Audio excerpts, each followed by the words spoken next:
What's going on is Greg. Greg said it. Coming back on the aftermath of this game here, Colorado State, and all the shenanigans that go with it. And really just kind of on the aftermath of the whole Travis Hunter situation. You know, we've talked about it. And there's been some changes, some updates. Yes, he did have a lacerated liver. He's doing well. He's still doing his Bleacher Report video. He seems to be in good spirits. I'm sure he has some kind of pain. But like I said, I believe he's going to recover well and fast. He always takes care of his body. Like you say, he rests. He don't drink, smoke. He's young. And he also has some of the top, what I call healthcare, non-medical healthcare with that facility that he goes to. So nobody's talking about that, but I've seen a couple videos with that, and the type of technology they use to help him recover for games is definitely going to play a role in his recovery, because his recovery is internal. It's not external. No bones broken. It's all internal. So we do pray for that, and we do pray for that for him. You know, a lot of people saying it's only a game, and it is only a game. It's only a game on both sides. It's only a game where, you know, you shouldn't be wishing harm on anybody or using the game to hurt people. But it's also only a game in the sense of people's livelihood should not be connected as far as gambling, and also, you know, really taking it serious to want to hurt other people. It's been said that Blackburn's family has been, I think it's Henry Blackburn, number 11, has been attacked. He's from Boulder. It's going to be hard for him to go back there in the time soon. His family's catching, I don't know to what degree, and the police is involved. I mean, it's horrible for you to, you know, to be in that situation. Your hometown is where it happens at. So people know you. They know you well enough to post your information and your history on the internet.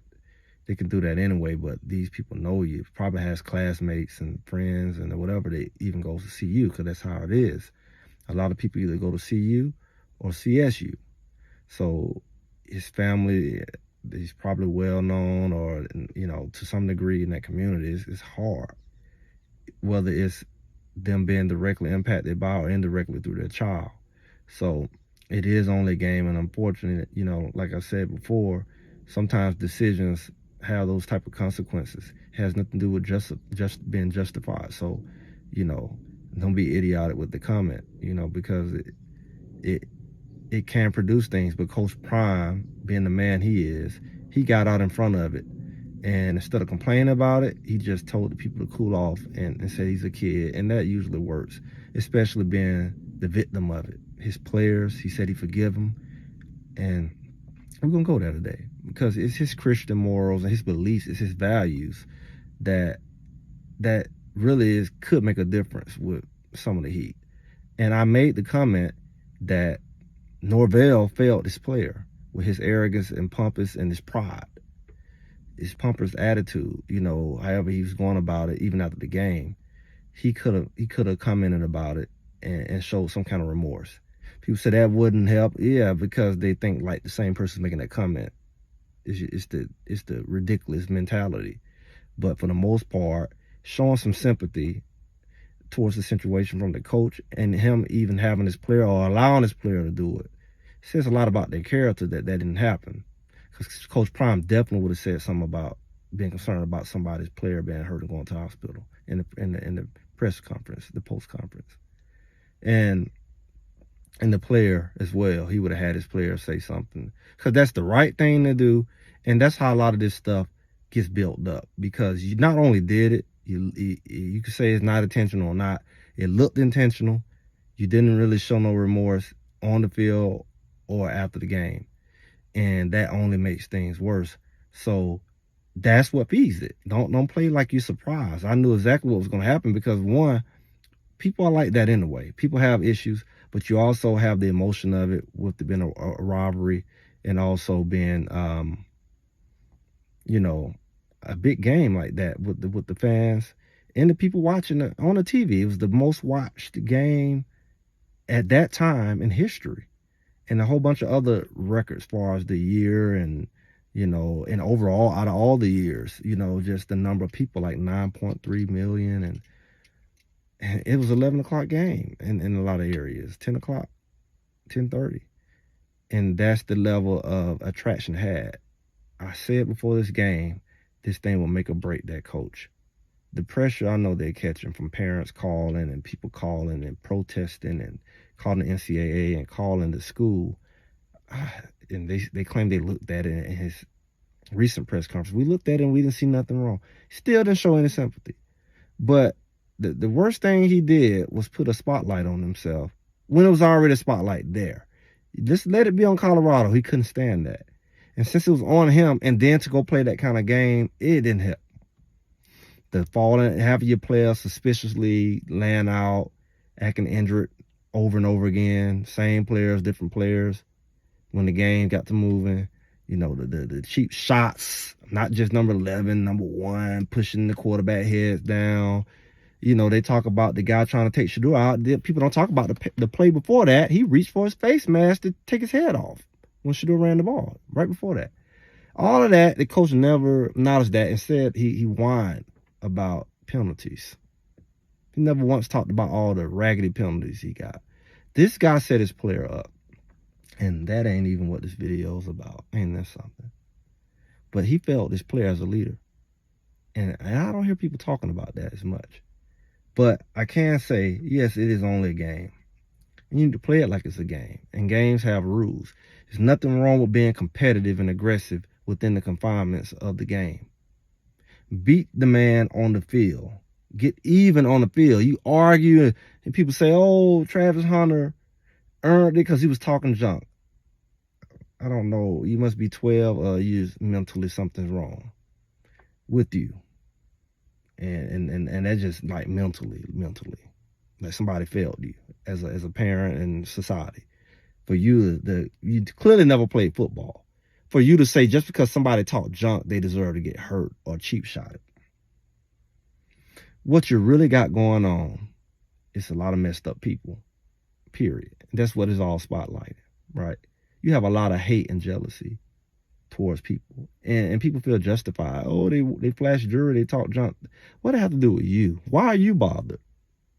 Is something wrong in you that makes you insecure? That's another man. That's his problem. If it's bad, that's his character. That's his personality. What does that have to do with you? Especially to the point you feel like you're the vigilante. You just want to go and just, go and take them out because they flash their wrists. They talk junk. If you want to get back at them, hit them on the football field, hit them hard. Not after the play. None of that. Just play hard and beat them. That's how you get back, right? Not hitting them after the play hoping you get injured or hurting them. Because like I said, a true competitor want to play their best. They want to play their best. Like Travis Hunter playing against the Oregon and USC. True fans want to see the best against the best. Nobody wants, what kind of sick person, definitely not an athlete, want to play a team and play a sorry game and just beat at somebody and know you didn't play their best and you're happy about it. So that's why in a real sportsman-like environment and the mentality and conduct, you don't really see somebody trying to hurt somebody in sports. Only sicko wonder why they can't just hurt them. Something's wrong with you. Because that's not what sports is about. All the aggression and all that is about competition. And it goes too far because people not, it's the society. It's the characterless society that we're seeing. And that's why people like Coach Prime stand out in the first place. Because he talks about, the tough, smart, discipline, with character, hard work. He talks about these principles. And that's what he wants on his team. That's why his players are not allowed and wouldn't do that, because he don't attract those type of players and he doesn't condone it or teach it. And in society, we don't see people who have that same thing. They're very poorly taught by some other sick people. And people who watching it don't even have the ability to know the difference, which shows what's wrong with them in their heads. And their heads are in their spirit. And then you want to run from that, but we're going to go there. Because, what you going to do about that? You have a lot of people who bully people and threaten people on the internet and just spew all of their venom and evil You got something wrong. You got something in you that needs to come out. It's more than your head, right? There's a scripture. Since the evil, the devil, you want to call it, overplayed his hand, then he opened his spotlight. It's a scripture in a book called the Bible, in the book of Proverbs of wisdom, 24:7. It says, wrath is cruel. Anger is overwhelming. But who can stand before jealousy? It talks about jealousy a lot. This is an ancient book. It's full of wisdom. Who can stand before jealousy? It talked about wrath and anger and how bad it is, but who can stand before jealousy? Let me tell you something about jealousy. It has another book in the New Testament. It's called James 3:16. It says, for where envy and selfish ambition exists, there is disorder and every kind of evil. It's like, that's what we're saying. When you cross the line of evil, anything is possible. See, you shouldn't even play with that line, because look what it put you in. Look what it put Blackburn in. When you play with that line, you end up putting yourself in something you can't get out of. Because it's like, really, if you're going to play with the evil line, I don't care if you're on the field or on this phone here. You want to play with that, be ready for it when it comes. Keep that energy when it comes to you. Don't cry victim when you walk yourself out there promoting, celebrating evil because you're full of hate and jealousy. But when the consequence come, you're going to turn to a child. I didn't do anything, it was me. You stepped over in that pit. Quit playing. Quit coming in agreement with stuff you have no business. You overplaying this thing. This is a sport. I don't care what Dion, Coach Prime, whatever you want to call him, whatever he do that bothers you. You don't wish evil on nobody because you don't want it wished on you. And I don't know how you feel justified in because you got a problem in your heart. You better get yourself together. And that goes, we can go for politics. You can say that about Donald Trump. You can say that about anybody. Who are you to wish harm on nobody? He ain't wishing harm on you. All this, projection and putting words in people's mouth and you don't even know people, but you resort. You don't have to like people. But who gives you the right to go that far?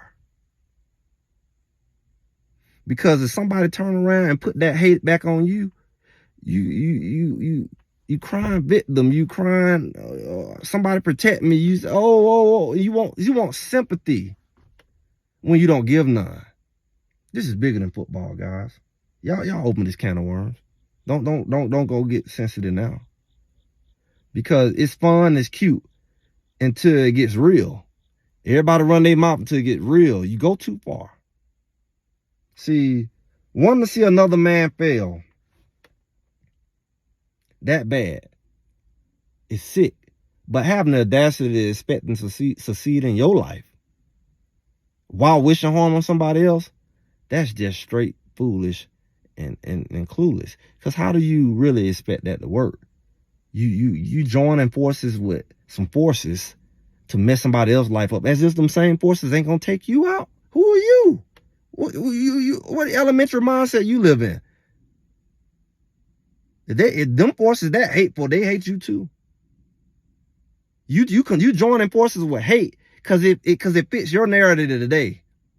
Or because you that foolish to think that it's not going to impact you, so it's okay. It's hypocritical to want harm to come to somebody else because you don't like them. But at the same time, you don't want that same kind of heat. It's weak. Coach Prime, like he always say, I don't wish hate on nobody. They talk about him like a dog. He know better than to go after them. Because first of all, he got enough confidence in himself. See, when you're confident and you're a winner, you don't have time to hate on nobody else because you're too busy winning. But a loser always want to pull another man down. Why don't you get better? Or just start watching them. Because you hating somebody, you watching them. How in the world you get mad at somebody you watching? You the one watching them. If they bother you that much, cut the TV off, cut the phone off, go off in the woods somewhere. If you that mentally weak that you can't handle another man's success or him flaunting it or whatever. What does that got to do with you? He's talking about his success. It bothers you because you're not successful? Then get successful. Coach Prime winning, everybody holding their breath, hoping he lose, shutting him up. Why you need to shut up? Why him talking bother you? Why you need to see him fail in life to make yourself happy? Something wrong with you. That's the bigger issue. And football just revealed it. These sports are revealing some messed up people. You get that wound up over sports on either side. You get that wound up that you want to hurt somebody, see somebody hurt, wish them hurt for any reason. You need to check up from the neck up. Nobody personally hurting you, and even still, it's a belief, it's value, it's character to say, because of who I am, I still don't wish that on my worst enemy. You ain't even nowhere near that. You wish harm on somebody who ain't did that to you. You ain't even close. You gone. You far gone in the head. Y'all make this conversation happen. Somebody needs, go ahead and share it. Let's have that conversation. This is football. These are humans. They have families. They have a life. And man, they may do some messed up stuff, but he's still a human. And you do some messed up stuff, you don't want nobody to doggone drown you in the sea of hell. Okay, forgive Blackburn. I'm sure he learned a lot in this short period of time. I'm not sure about his coach. That's who we really need to be dealing with, because he put him out there and left him hanging. He left him out there to hang to dry, right? But he messed up.